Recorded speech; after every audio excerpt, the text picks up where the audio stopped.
The biggest challenge a person faces after being downsized is the wide range of emotions that follow.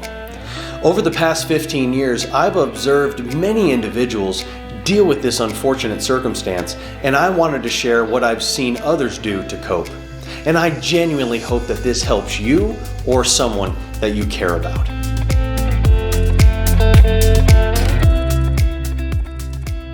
When someone is downsized, they typically go through the emotional stages that are similar to grieving, from shock to anger to depression to acceptance. When one is going through grief, most well-intentioned people will encourage them to stay busy, and I would encourage the same thing for those who have been downsized. But what should you stay busy doing? First, let me talk about what not to stay busy doing. The natural reaction to being downsized is to immediately go and start applying to jobs. And as we discussed in the last video, fight that urge. In the weeks to come, avoid spending too much time scouring the job boards. Now that may seem counterintuitive, but here's why. Jobs just don't open up that frequently. So if you've looked at a job board on Monday and then you look at it on Friday, there's going to be very little difference, if anything at all. And if a job pops up on Tuesday, you're not going to lose anything by looking at it on a Friday. So look at the job boards Monday and Friday.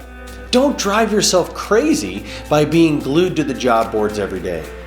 That will only add frustration and stress to an already stressful situation. Instead, use this free time to do something that you've put off because of employment. Find things that bring you enjoyment and gives you a sense of accomplishment, which are important when you're fighting the feelings that come with being downsized. Maybe there's a home improvement project that you've put off. Maybe there's that trip you wanted to take or that person you wanted to go and visit. Or perhaps this is the chance that you've been longing for to reconnect with those in your immediate family. Think about it. You've been working your whole adult life. This might be your first extended break since high school. And knowing you've poured yourself into your work, but that came at a cost. Don't look back on this short period of time with regrets. Use this time to do fulfilling activities that will help you fight the negative feelings of being downsized.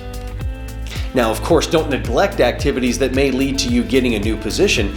Just try not to fixate or use all your time in this way. And let's face it, we're in a candidate-driven market, so it's likely that you'll be on interviews in short order. And this leads me to another bit of advice. Even when a person is downsized, they should still be discerning about the roles that they pursue. A hound who chases too many rabbits at once catches none. Even though we're between jobs, we're still looking for a long-term on-strategy role if possible. What I see sometimes is that a downsized candidate will interview for everything and they spread themselves too thin, and they really can't prepare for or get the job that they want. So only chase the rabbits that you'd want to catch. Now, some candidates have expressed to me that they feel a measure of embarrassment that they find themselves between employment. Remember, this was not your fault.